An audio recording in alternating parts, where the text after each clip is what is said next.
Nasa small pa lang yan ha. Partidahan natin ng konti. Para makita natin kung malakas pa rin to.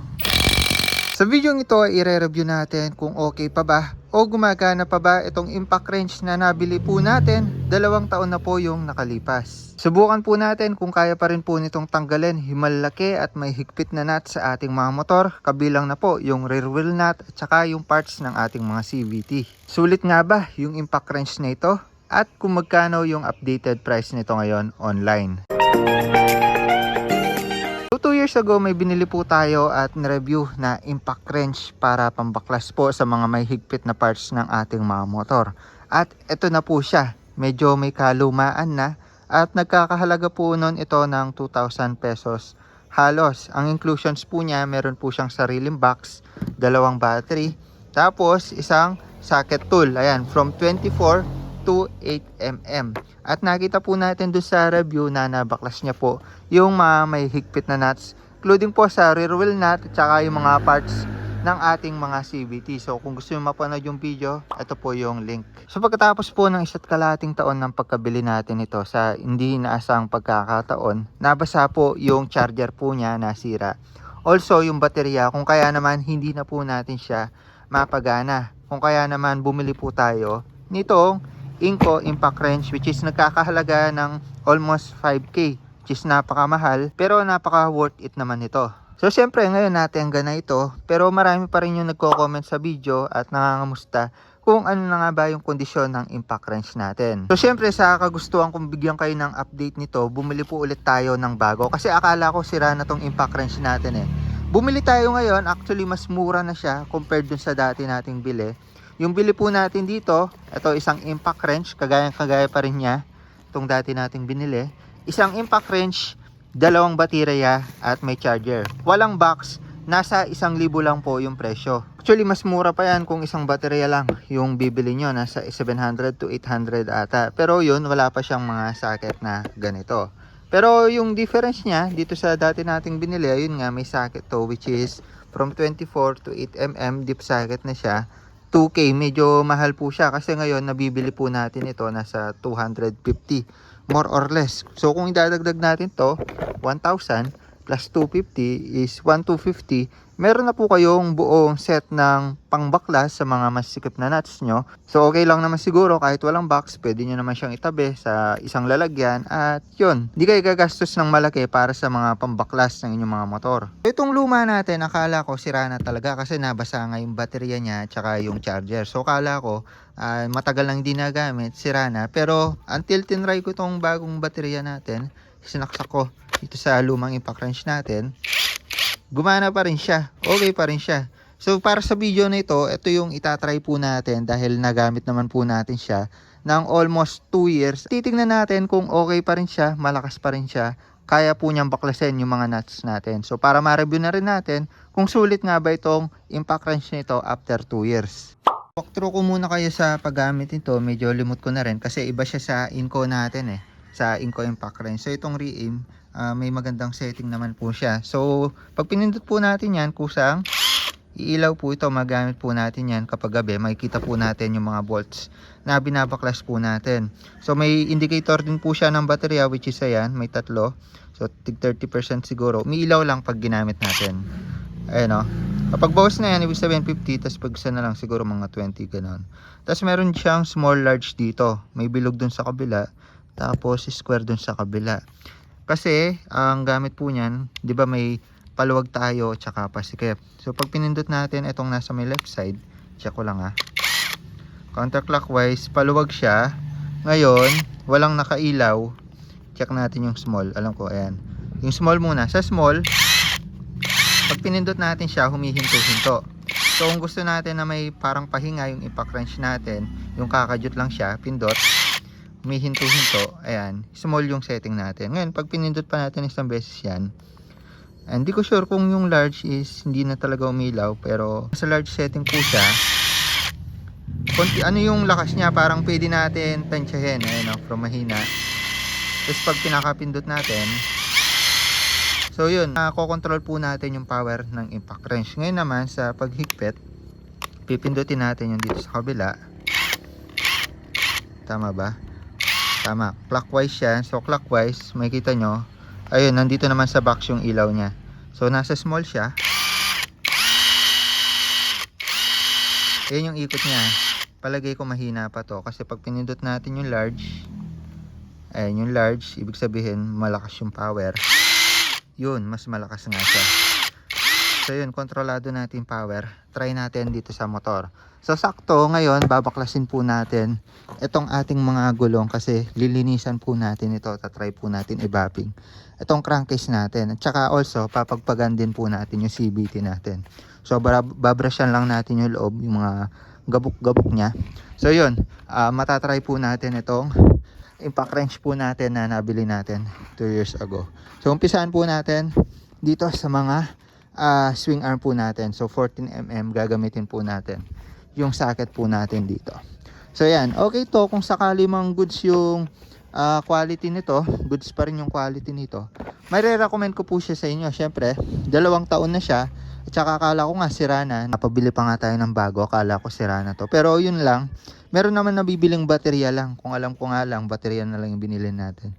So yun. So sa mga socket, yung mga usual na ginagamit natin, nandito siya sa set. At saka also, deep socket siya. Ibig sabihin, mahaba. Kung kaya naman maaabot niya itong mga part na to. Kasi kung may yan, tatama yung impact wrench natin dito sa mga parts na yan. Sa mga pyesa-pyesa. So okay yung mga deep socket. So maglalagay ako ng link nito.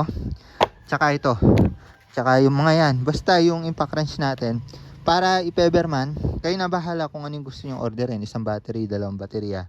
Ayun, nasa inyo na kung mapapa-check out ko yun pagkatapos kong i-review itong item na to. So baklasan lang tayo. 14mm, nasa small lang yung setting niya. Ayun, small. Ayun, yung pahinto-hinto. Check natin kung kaya. Uy, lakas pa. Parang bago lang lakas oh, di ba? Naka-small pa lang yan wala pa yan sa large. Lakas pa rin niya. Tsaka kung makikita yung ikot, di ba? Lakas. So yan, mamaya tatry pa natin do sa malaking rear nut natin. So partida pa lang to dahil maliliit pa lang yan. So yan, lipat tayo sa baba. Natanggalan natin tambutso. Basic. So yan, the moment of truth, tignan natin kung malakas pa rin to, 24mm para dito sa malaking nut natin sa rear wheel. So alam ko ito yung pinaka mahigpit na nut natin So pakan lang natin yung gulong. Tapos nasa small line setting yan guys. So nasa small pa lang yan partidahan natin ng konti. Para makita natin kung malakas pa rin to. Paano ba yan? Napaklas niya. Nasa small pa lang. Ayan, sa mga nagsasabing hindi kaya nito, ito 2 years na to Patunay itong impact wrench natin na to na nasa 2 years na malakas pa rin siya hanggang ngayon. Though hindi natin siya nagamit ng mga ilang months kasi halos 2 years nga natin siya ng mga ilang months, 3 months siguro or 4 months. Pero yun, gamit natin siya ng 1.5 taon mahigit. At ayun, okay pa yung kondisyon niya, nagagamit pa natin pambaklis talaga. So yun, tips lang din para sa iba na gagamit nito. Make sure nyo lang din na nasa full battery siya. So pag nasa full battery yan, kahit yung yung small setting niya, malakas yan. Kasi yung iba pinipilit gamitin to kapag 20% na yung battery, tapos gagamitin sa malaking nut, hindi talaga kakayanin kasi mahina na rin yung power nun kahit nasa large na po siya. So yun yung tatandaan nyo kapag bumili kayo nito at gumamit kayo nito. So marami na rin naman natang nakabili nito, nakita ko sa shop natin, maraming umorder at marami naman na hindi pa umuorder at gustong ipa-review ulit ito. At ito na po yung video na yon. Kung makikita nyo naman, halos 2 years na yung impact wrench natin, all goods pa rin, kayang-kaya yung isa sa pinakamaigpit na nut natin, pinakamalaking nut. So next test natin, doon naman sa CVT side.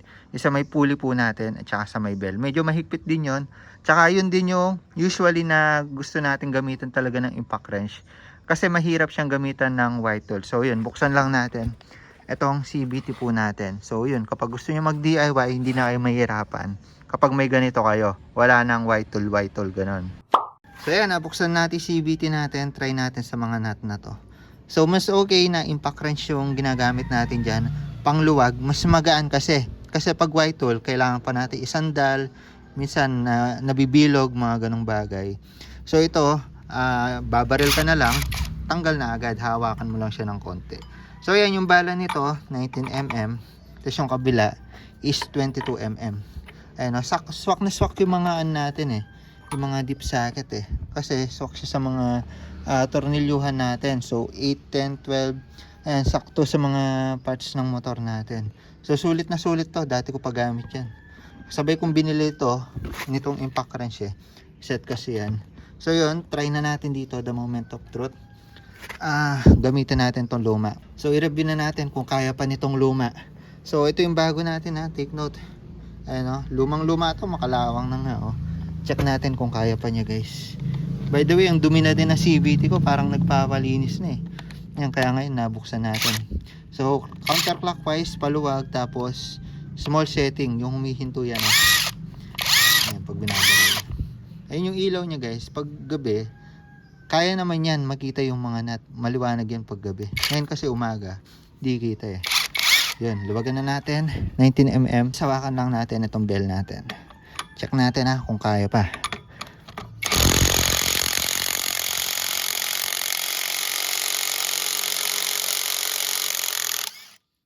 Uy, lumuwag.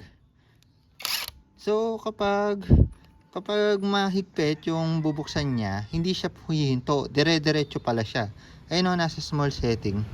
So ganun pala siya nakakalimutan ko na yung gamit nito. So kapag large, mawawala yung ilaw dun, di ba? Small yung gamit pero tuloy-tuloy siya yung baril niya Ayan, natanggal natin, guys. Paano ba yan? Kayang-kaya pa rin niya. So dito naman tayo sa pulley side. Dito sa pulley side, alam ko mas mataas yung torque nito Mas mahigpit yan kasi mas malaki. Ayan, open natin. Ito ulit, small setting lang ulit tayo, guys. Yung large, di pa natin ginagamit Small. Parang pares lang naman pala, Pinagkaiba lang nila, ito huminto. Kaso nagdidire-diretso rin So yun, lumang impact wrench. Try naman natin dito, guys. Ito na yung last test natin. Kasi ito na yung mga mahigpit na nut natin Wala nang ibang nut na mahigpit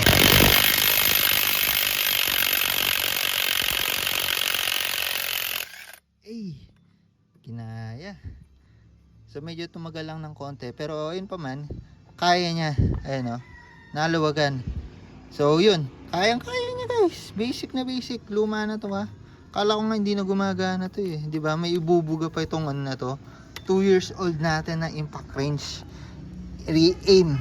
So ano siya, by the way, sa specs niya 24 volts siya, kung di ako nagkakamali. Alam ko 24 volts to. Tapos yung lakas po niya is 800 newton. So yun yung mga specs niya, guys. Kayang-kaya niya na yung sa mga parts ng motor natin. So hindi ganun kataasan yung specs. Saktuhan lang siya pang motor sa sasakyan. Hindi ko lang sure kung kaya, pero comment kayo kung gusto nyo try natin sa sasakyan to. Pero kung yun lang, sulit na sulit siya. Nasa 2 years na yung tanda, pero kaya niyang baklasin sa CVT, mga nut, lalong lalo na tong malaking to.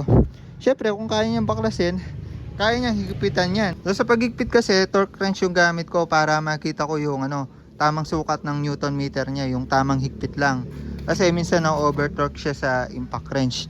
Pero yun, pagkita ko na rin yung paghigpit niya para all set tayo. Makita nyo lahat ng niya, features, higpit, luwag. So higpitan lang natin mga niluwagan natin pero lilinisin ko yan mamaya after ng video natin. Ang pulley side muna tayo. So syempre after ng luwag, pipindutin natin dito. Ayan, clockwise na yan. Higpit, tapos yung setting niya small.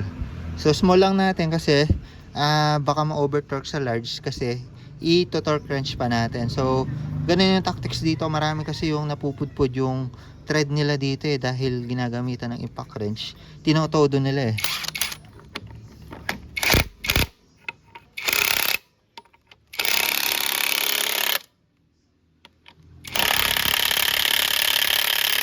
diba? Kaya niya yung higpit niya. Syempre kaya niya luwagan. Palitan natin to 19mm.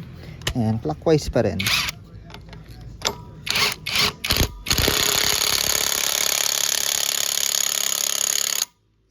Sumigip. So hindi ko todo kasi baka ma-lost thread. Torque natin yan mamaya. Bumaba yung mga halikabok. Ang dami ng gabok niyan. So yun, pahabol na lang ito. Binaklas po kasi natin yung torque drive nut. At ito, kayang-kaya pa rin po niyang baklasin yung malaking nut natin dito na medyo mahigpit pa po yan. So yun doon naman sa likod. Complete set tayo. Luwag, higpit para ma-review talaga natin to. And 24mm, sigipan natin. So after nito, itetest ko naman kung gaano siya katagal. So syempre, tignan natin yung ano ng baterya niya, tsaka kung mabilis ba siyang malobat or mabilis ba siyang humina. Ayan, sikipan na natin siya. Naka small lang yung setting natin, large natin, malaki naman yan.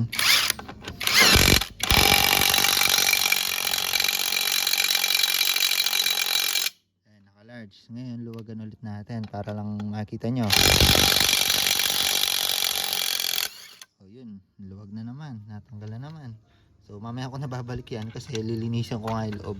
Ngayon naman, test po natin kung gaano siya kabilis malobat. So kung makikita nyo kasi yung battery niya, full charge pa. Though bago to, pero syempre para makita nyo rin yung lakas nito kung mabilis siyang humina or kung matagal po natin magagamit yung impact wrench na to. So isasagad ko siya. Ayan, nasa small pa. Lagay natin siya sa large. Ayan. Check natin ha.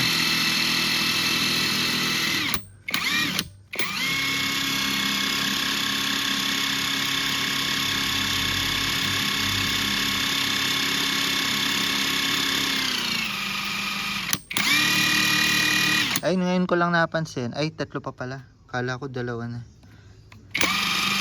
Check natin. Ayun, nagdadalawa. So, pag nagbiblink na yung isa, ibig sabihin, parang nababawasan na yung 30%. Pero yun, ang daming, ang dami na natin nabaklas na tornilyo, di ba? Ay, naku, kung isipin mo, yung ikot na yan, ilang tornilyo mababaklas, di ba?